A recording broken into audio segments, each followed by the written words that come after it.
자, 지난주에는요, 우리가 구원에 대해서 말씀을 살펴봤습니다. 구원이라는 것이 단순히 예수 믿고 천당 가는 것이 끝이 아니라고 말씀을 드린 것 기억나시죠? 그래서 구원을 받았고, 구원은 또 받는 중이고, 구원은 받을 것이다. 즉, 구원의 시작이 있고, 과정이 있고, 완성이 있다라는 것을 우리가 지난주에 살펴봤습니다. 그리고 또한 두 번째로, 구원이라는 것이 개인적인 측면만이 있는 것이 아니라 공동체적이라는 것도 우리가 살펴봤습니다. 교회라는 공동체를 통해서 하나님의 구원의 역사가 이뤄간다라는 것을 봤죠. 그래서 꼭 교회 다니셔야 된다고. 예, 그래서 혼자 성경 많이 읽고 혼자 기도 많이 한다고 해서 되는 것이 아니라 교회에 속해서 서로 부대끼면서 끌어안는 싸움을 해가는 가운데 예수님을 닮아가는 것이고, 그렇게 함께 구원을 향해서 나아가는 것입니다.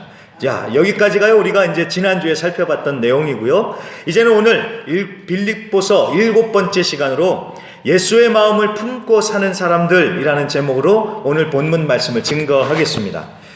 자, 오늘 말씀을 보시면요, 아주 중요한 사람 두 사람이 나오고 있습니다. 한 명은 디모데고 한 명은 에바브로디도라는 사람입니다. 어떤 일이 있었냐면은 이 바울이 감옥에 갇혔다는 얘기를 딱 듣고 이 빌립보 교회가 가만히 있지 못합니다. 그래서 쉽게 말해서 옥바라지라고 하죠. 예, 바울의 옥바라지를 위해서 디모데와 에바브로디도를 이렇게 딱 바울에게 보냅니다. 사실 요즘도 이렇게 하기가 쉽지가 않은데 그 당시는 더욱더 이것이 힘들었을 것입니다. 교통이 발달하지 않았던 그 시대 때 그 빌립보에서부터 로마까지 무려 1200km, 그러니까 배를 타고 가도 1200km였다고 합니다.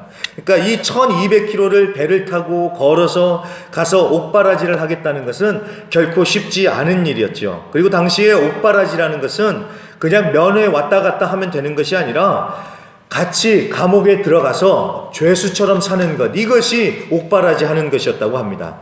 그러니 그 먼 길을 가서 그 바울과 함께 감옥에 갇혀서 죄수처럼 사는 것, 이것은 결코 쉬운 일이 아니었지요. 그럼에도 불구하고 디모데와 에바브로디도는 기꺼이 그 먼 길을 가서 감옥에 갇힌 바울을 섬기고, 또 빌립보 교회는 물심양면으로 그것을 또 지원하는, 후원하는 일을 했다라는 것입니다. 자, 그러다가 이제는 바울이 디모데를 빌립보 교회에 다시 다시 보내겠다라고 오늘 이렇게 19절에 말씀을 하고 있는 것입니다. 네, 내가 디모데를 다시 빌립보 교회에 보내겠다. 왜 보내느냐? 19절 중간부터 나와 있듯이 주 안에서 바람은 너희의 사정을 알므로 안위를 받으려 함이니 라는 말처럼 바울이 빌립보 교회의 소식을 듣고 싶어서 내가 디모데를 보내겠다라는 것입니다.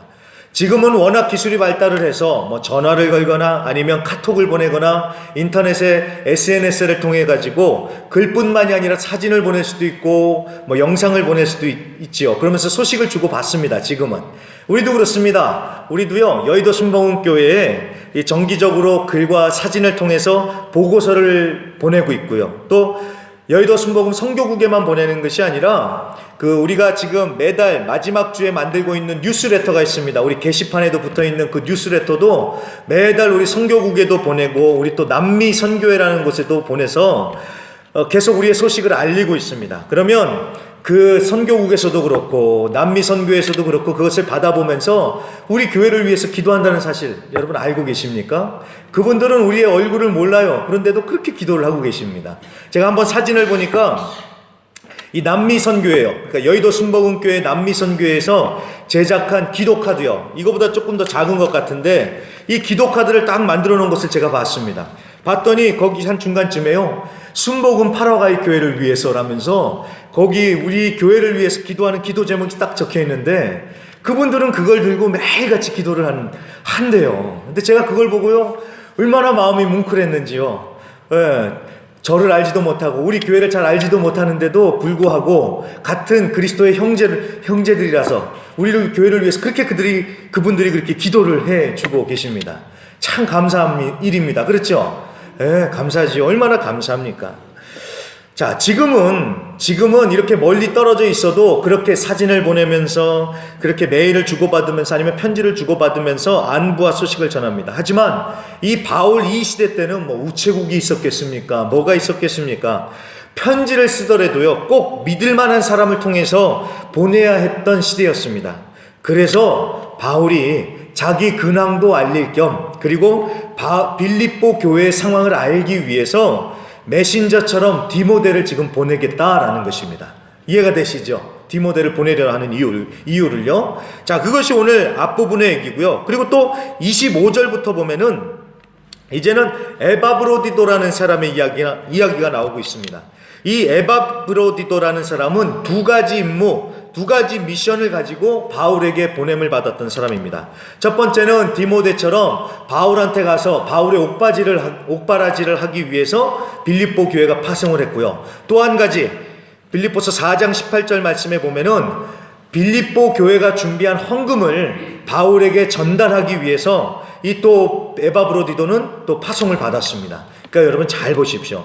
지금이야 뭐 은행 계좌를 통해 가지고 헌금을 보낼 수도 있겠지만 그 당시에는 그런 게 없잖아요. 그러니까 꼭 인편을 통해서 헌금을 해야 했었는데, 헌금의 양을 떠나서요, 많고 적고를 떠나서 교회가 돈을 맡길 수 있을 정도로 신뢰하는 사람이었다라는 것을 우리는 이 부분을 통해서 알 수가 있지요.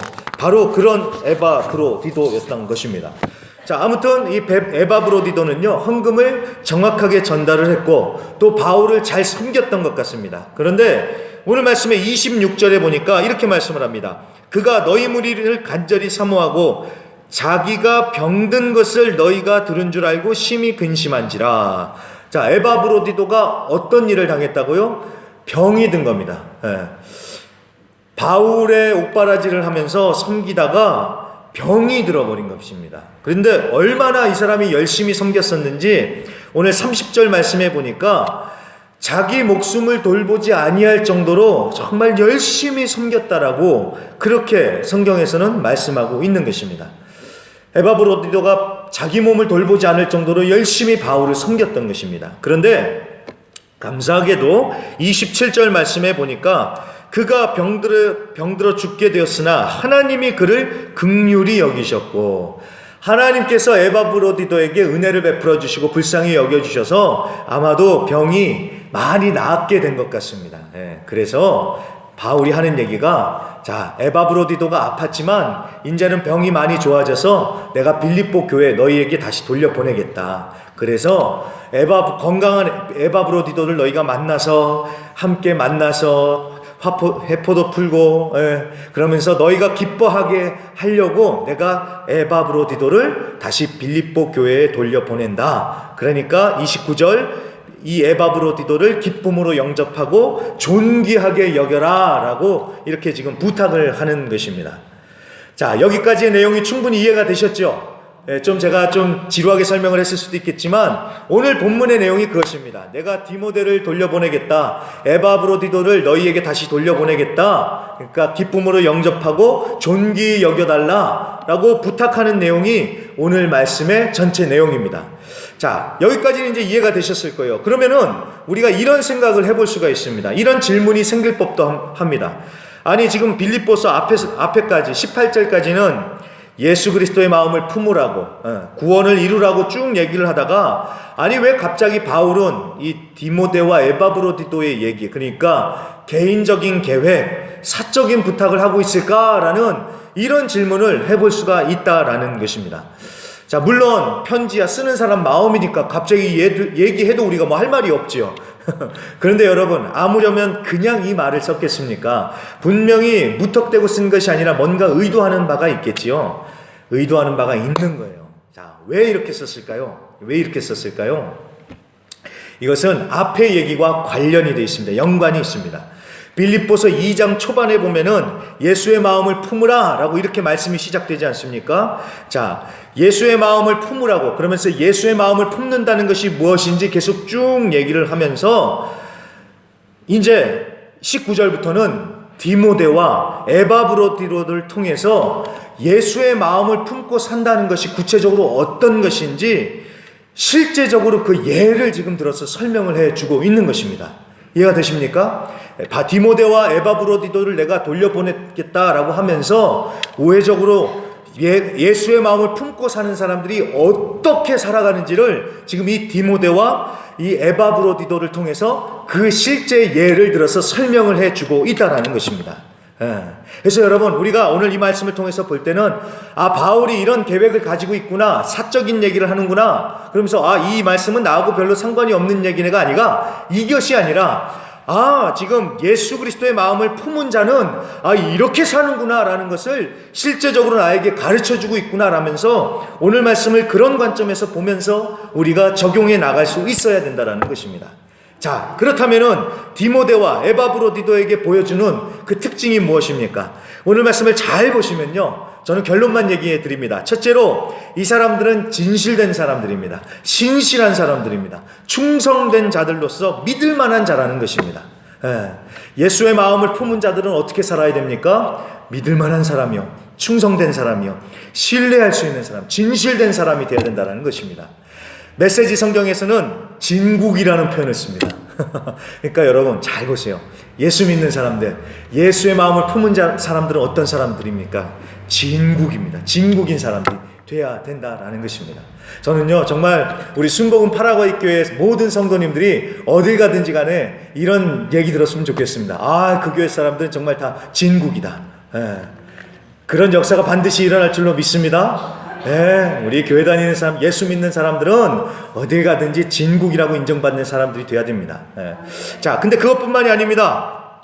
둘째로요, 오늘 말씀을 또 잘 읽어보면은 무엇보다도 중요한 것이 이 사람들은 정말로 헌신적인 섬김의 사람들이었다라는 것입니다. 옥바라지를 하겠다고 나선 것 자체부터 이 사람들은 희생을 한 것이죠. 그런데 가서도 얼마나 열심히 섬겼는지 모릅니다. 22절에 보면은 디모데는 자식이 아버지에게 함과 같이 수고했다라고 이렇게 설명을 하고 있죠.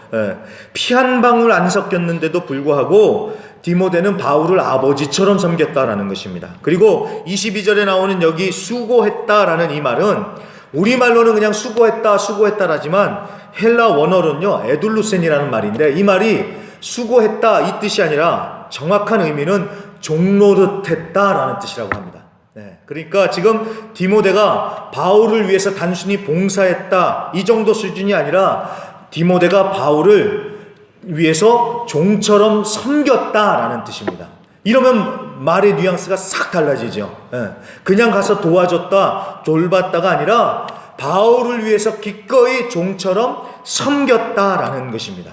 자, 누가 그랬습니까? 예수님이 그러셨죠. 자기를 비우고 낮추고 죽기까지 복종하면서 종의 모습으로 섬기신 예수님, 오늘 디모데도 그렇게 자기를 낮추면서 종처럼 그 바울을 섬긴 것입니다. 그리고 에바브로디도도 마찬가지입니다. 자기 목숨을 돌보지 아니할 정도로 바울을 섬겼다라고 그렇게 성경은 말씀해 주고 계시죠. 그래서 이런 에바브로디도를 향해서 바울은 내 형제요, 나의 전우요, 이는 존귀한 자다라고 이렇게 인정을 합니다. 여러분, 누군가가 힘들 때 자기 안위를 돌보지 아니하고 더 나아가서 손해를 감수해내면서 같이 있어주고 도와주는 것은 여러분, 이건 결코 쉬운 일이 아닙니다. 근데 이 사람들은 예수의 마음을 품은 자들로서 이렇게까지 다른 이들을 섬기고 그렇게 봉사했다라는 것입니다. 이것뿐만이 아닙니다. 오늘 본문을 계속해서 묵상해 보면은 디모데, 에바브로디도, 바울, 빌립보 교회 이 사람들의 관계 속에서 보여지는 서로에 대한 관심, 사랑, 배려, 서로를 인정해주고 귀하게 여기는 것, 이런 것들이 이 말씀을 잘 묵상해 보면은 다 이런 것들이 다 나옵니다. 그런데 이 모든 것들이 새로운 이야기가 아니라는 것입니다.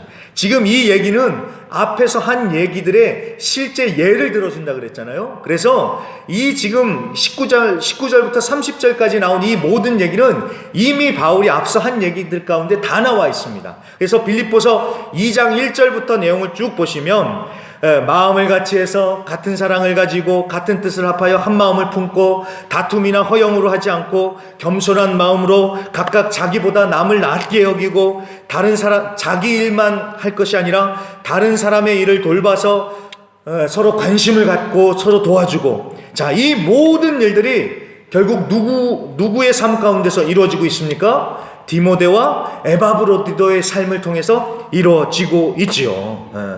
그러니까 이 얘기를 왜 하냐면은 앞서 빌립보서 1장 2장에서 했던 이 얘기들이 이것이 이론적으로만 하는 얘기가 아니라 실제로 우리가 할 수 있는 실천적인 얘기다. 자, 봐라. 이것은 그냥 좋은 얘기로 끝나는 것이 아니라 디모데와 에바브로디도가 살아내고 있으니까 너희들도 할 수 있다. 그러니까 너희들도 살아내라 라고 지금 이 말씀을 하고 있는 것입니다. 예, 이해가 되시죠? 예. 자, 여러분, 이것이요 진짜 예수님을 믿는 자의 모습, 예수님을 닮은 자의 모습이 아니겠습니까? 자, 그래서 남을 나보다 낫게 여기고 다른 사람을 배려하고 다른 사람한테 관심을 가지고 이 모든 일들이 정말 예수님을 믿는 자라면 그 삶 가운데 나타나야 된다라는 것입니다. 그래서 제가 오늘 설교를 그렇게 하려고 그랬어요. 다른 사람을 향해서 관심을 가져야 됩니다. 다른 사람을 향해서 우리가 배려를 해야 됩니다. 제가 이런 식으로 처음에는 설교를 하려고 했다가 말씀을 잘 보니까요, 이 말씀의 초점이 그게 아니에요. 이런 도덕적인 설교가 아니더라고요. 여러분, 말씀을 잘 보세요. 이 사람들이 어떻게 해서 이렇게 살 수가 있었냐라는 것입니다. 예. 이 사람들이 어떻게 해서 이렇게 정말 다른 사람을 섬기고 정말로 헌신하면서 예수님과 같은 모습으로 살 수 있을까요? 어떻게 해서 이 사람들이 이렇게 살 수 있는 비결이 무엇이었을까요? 다른 게 아닙니다. 앞에서 말씀드렸던 것처럼 예수님의 마음이 그 안에 있었기 때문에 이 사람들은 이렇게 살아낼 수 있었다라는 것입니다. 예, 예수님의 마음입니다. 예수님의 마음. 이게 착해서만 되는 것이 아니라요, 의리로만 되는 것이 아니라 예수님의 마음을 품어야지 이것이 된다라는 것입니다. 여러분, 사람이 아무리 착해도요, 어떻게 다른 사람을 위해서 하인 노릇을 해줄 수가 있겠습니까? 그렇죠? 또 사람이 아무리 착해도 어떻게 자기 손해를 봐가면서 자기 몸 아파가면서까지 이렇게 다른 사람을 도울 수가 있겠습니까? 한두 번은 할 거예요. 많으면 3번, 4번도 할 수 있겠습니다. 하지만 계속한다는 것은 여러분, 이것은 거의 불가능한 일입니다. 그리고 여러분, 결정적인 것은 우리는 그렇게 착한 사람들이 아니라는 것입니다. 동의하십니까? 예. 좀 더 착한 사람이 있고 좀 덜 착한 사람이 있지만 여러분, 우리 인간의 본성은 결코 착한 사람들이 아니라는 것입니다. 우리 성도님 한 분하고도 제가 얘기를 나누다 그 말을 딱 나왔는데, 여러분, 인간의 본성은 죄인이기 때문에 결코 착하지 않다라는 것입니다. 예. 몇 번은 그게 착한 모습이 보여질 수 있지만 파고 들어가 보면 그 밑바닥이 드러나면은 그 안에는 시커멓고 검은 그 죄악만이 가득할 뿐이다라는 것입니다. 예, 그래서 그렇기 때문에 우리의 착함만으로써, 우리의 의리만으로써 다른 사람을 향해서 이렇게 할 수 있느냐? 못한다는 거예요. 이건 불가능하다라는 것입니다. 그렇기 때문에 예수 그리스도의 마음이 없으면, 예수님의 마음을 품지 않으면 이것은 안 된다는 것이고, 또 반대 그 말은 뒤집어 보면은 예수님의 마음이 그 안에 있기 때문에 이렇게 살 수 있는 것이고, 또 예수님의 마음을 품으면 그렇게 살 수밖에 없다라는 것입니다. 예, 인간적인 노력으로 될 수 있다면 예수님의 십자가는 필요가 없겠지요. 근데 인간적인 노력으로 안 되니까 예수님의 십자가의 능력이 필요한 것이고, 예, 내 마음만으로는 안 되니까 예수님의 마음을 받아서 예수님의 마음을 품고 살아야 된다라는 것입니다. 여러분, 교회가요, 정말 교회다워지려면은 건물, 시설 같은 인프라 같은데 이런 것도 필요합니다. 그리고 정책, 매뉴얼, 규범, 법도, 질서가 세워지는 것도 필요합니다. 이런 것도 필요해요. 그런데 여러분, 잘 보세요. 마음의 중심이 없으면 이런 것들은 오히려 역효과만 난다는 사실 아십니까? 우리의 마음의 중심에 예수 그리스도의 마음을 품지 않잖아요? 그러면 아무리 열심히 충성 봉사해도 다툼과 허영만이 생길 뿐입니다. 아무리 교회 안에 매뉴얼을 잘 만들어 놓고 헌법을 잘 만들어 놓고 한다 할지라도요, 예수의 마음이 없다면 그 규범이나 그 규칙들, 이런 질서가 오히려 다른 사람들을 정죄하는 정죄의 도구로 쓰여집니다. 이해가 되시죠? 예수님의 마음을 품지 않으면요. 그래서 여러분, 결국 중요한 것이 무엇이냐면 본질적으로 정말 중요한 것이 무엇이냐면 예수님의 마음의 중심, 우리의 마음이 중요하다는 것입니다. 우리의 마음의 중심 가운데 예수님의 마음을 품었느냐 안 품었느냐, 거기부터 우리가 시작을 해야 된다라는 것입니다. 여러분, 우리가요, 한 사람 한 사람이 예수님의 마음을 품었다고 생각해 보십시오. 예, 마음이 통하겠죠. 그러면서 다른 사람에게 관심을 가지고 다른 사람을 높여주고 밀어낼 것이 아니라 서로 끌어안아 주려고 하겠지요.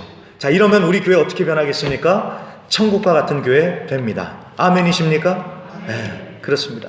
그리고 우리 성도님들이 이렇게 주일날 모여서 이렇게 말씀 듣고 예수님의 마음을 품고 집으로 돌아가시면 여러분들의 집이 어떻게 되겠습니까? 천국과 같은 가정 되는 것입니다. 동의하십니까? 예. 마음입니다. 마음. 여기서부터 우리가 시작해야 된다는 것입니다. 예수님의 마음을 품는 것부터 우리가 시작을 해야 된다는 것입니다. 그리고 여러분, 한 가지만 더요. 오늘 말씀을 잘 보면은 디모데도 그렇고 에바브로디도도 그렇고 이 사람들은 엄밀히 따지면 바울이라는 그 사람을 섬긴 자들이 아니라는 것입니다. 이 말씀을 잘 이해하셔야 됩니다. 이 사람들은 열심히 섬겼지만 바울이라는 그 사람을 보고 섬긴 게 절대 아니라는 것입니다. 자, 디모데를 잘 보시면요, 먼저 21절과 22절 말씀을 잘 보세요. 디모데는 자기의 일을 구하지 않고 그리스도 예수의 일을 구했다라는 것을 21절 말씀을 통해서 알 수 있죠. 그리고 22절에도 보면은 디모데가 나와 함께 복음을 위하여 수고했다라고 이렇게 성경에 말씀을 합니다. 디모데가 나를 위해서 수고했다 이렇게 말 안 하죠. 무엇을 위해서 수고했다고요? 예수 그리스도의 그 복음을 위해서 수고했다 이렇게 말씀을 하고 있습니다. 그리고 에바브로디도도 마찬가지입니다. 30절 말씀을 잘 보세요. 그가 바울을 위하여 자기 목숨을 돌보지 아니한 것이 아니라 그가 그리스도의 일을 위하여 죽기에 이르러도 자기 목숨을 돌보지 않았다 그래요. 이해가 되십니까? 네. 바울이라는 그 사람을 섬긴 것이 아니라 그리스도 예수를 위해서 살고 그리스도 예수를 위하여 섬기고 그랬다는 것입니다. 자, 그런데 여기가 중요합니다. 예수의 마음을 품고 예수를 위하여 살고 예수를 위하여 섬기는 이 모습이 어떻게 실제로 나타났느냐? 바울이라는 다른 사람을 섬기는 모습으로 나타나더라는 것입니다. 아, 이게 좀 복잡하고 어렵죠? 아니면 이해가 되셨습니까? 내가 예수를 위해서 살겠다, 예수님의 마음을 품고 정말 예수를 위해서 살겠다라는 이 마음을 가졌는데, 그래서 내가 예수님을 위해서 살겠다라고 했는데 그 예수님을 위해서 사는 모습이 어떻게 나갔느냐, 어떻게 실제적으로 적용이 됐느냐? 바울같이, 아니면 주변에 있는 사람들을 향한 섬김으로 나타났다라는 것입니다. 자, 이게 단순한 말인데요, 이것이 정말 예수님께서 말씀하신 진리입니다.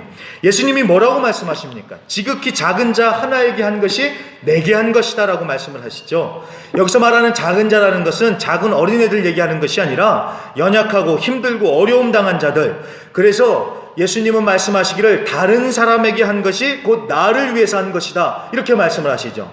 그러니까 예수님은 나를 위해서 너희들이 뭘 해라 이렇게 말씀 안 하세요. 너희들이 나를 위해서 뭔가 하고 싶냐? 그러면 너희 주변의 작은 자를 도와라. 이것이 바로 예수님의 뜻이요, 예수님을 위한 일이다 라는 것입니다. 자, 제가 이 말씀을 왜 드리냐면은 우리가 정말 예수를 위해서 산다는 것이 무엇인지 정말 잘 생각해야 됩니다. 진짜 주를 위해서 섬기고 그리스도의 일을 구한다는 것, 그리스도의 일을 위해서 내가 죽는다는 것이 무엇인지 여러분 잘 생각해 봐야 된다는 것입니다. 여러분, 정말 무엇이 주를 위한 일입니까? 거대한 성전을 만드는 것이 주를 위한 일입니까? 아니면 교회에다 억만근 헌금 갖다 바치는 것이 진짜 주를 위한 일입니까? 그럴 수도 있죠. 근데 여러분 잘 생각하셔야 돼요. 예수님 당시에 있었던 성전을 헤롯 성전이라고 부릅니다. 그런데 당시 왜 헤롯 성전이라고 부르냐면은 당시 유대 지방의 왕이었던 이방인 헤롯이 유대인들의 환심을 사기 위해서 자신의 사비를 들여가지고 이 어마어마한 성전을 지었습니다. 정말 멋진 성전을 지어놨습니다. 그런데 여러분, 성경 어디에서도요 이 헤롯을 칭찬하는 얘기는 단 한 군데도 없습니다. 이 헤롯을 얘는 정말, 이 왕은 정말 하나님을 위해서 예수를 위해서 산 사람이다라고 얘기하는 것은 단 한 군데도 없습니다. 자, 무슨 얘기를 하려는지 여러분 감이 잡히십니까? 자, 성전을 짓고 물질을 드리는 것은 정말 귀한 일입니다. 그런데 여러분, 정말 주를 위한 일이 무엇인가라는 것입니다. 주님을 사랑한다는 것은요, 여러분 결국 이웃을 사랑하는 것입니다. 주님을 사랑하면요, 다른 사람을 향해서도 그 사랑이 흘러가야 된다라는 것입니다. 주님을 사랑한다고 해놓고서 건물을 크게 지어놔요. 그러면서 그 교회에 사랑이 없어요. 잘못된 거죠. 주님을 사랑한다고 해놓고서 집 팔아가지고 막 몇십만 불을 교회에다 헌금을 해요. 그런데 다른 사람을 미워해요. 다른 사람과 다퉈요. 이거는 제대로 된 믿음이 아니겠죠. 이제 감이 잡히십니까? 바로 그겁니다. 주님을 사랑한다고 해놓고서 다른 사람을 미워하고 다투고 불화하면, 즉 다른 사람과 통하지 않으면 그것은 제대로 된 신앙이 아니다라는 것입니다. 남서울교회 화정부 목사님이 사랑을 더욱 풍성하게 하라라는 책에 이렇게 적으셨습니다. 기독교 신앙은 남이야 어떻게 되든 아무 관심이 없고 내가 하나님과 바른 관계만 맺으면 되는 신앙이 아닙니다. 우리가 하나님과 바른 자리에 있는지 아닌지를 무엇이 보여줍니까? 이웃과 어떤 관계에 있는지를 보면 하나님과의 관계가 바른지 그렇지 않은지가 드러납니다. 제가 지난주에도 말씀드린 것 같습니다. 얼마나 성경을 통독하고 얼마나 기도를 많이 하는지로 영적인 거인이 되는 것이 아니라는 것이요. 서로 사람들과 함께하는 가운데서 예수님을 나타낼 수 있는 사람, 이 사람이 진짜 그리스도인이다 라고 그렇게 제가 말씀드렸던 것 기억이 나시죠? 여러분, 예수님의 마음을 품어야 됩니다. 그래서요, 주님을 믿고 사랑하는 것처럼 나 아닌 다른 사람들을 존귀하게 여기고 배려하고 인정하고 끌어안을 수 있을 때 진짜 그것이 예수님의 마음을 품은 자요, 그 사람이 진정 성령 충만한 자가 되는 것입니다. 그래서 여러분, 저는 부탁드립니다. 우리가 정말 예수님의 마음을 품은 자로서 작은 것부터 실천했으면 좋겠다는 생각이 들었습니다. 서로를 향해서요, 작고 짧지만 그 인사 한마디 하고요, 그 다음에 서로 칭찬 한번 해주고, 또 작은 배려요, 배려. 우리가 막 주여 믿습니다 해서만 부흥이 되는 것이 아니라 정말 이런 실천이 일어날 적에 변화의 역사가 반드시 일어날 줄로 믿습니다. 제가요, 이 얘기만 하고 마칠게요. 한국에 이런 교회 얘기를 들었습니다.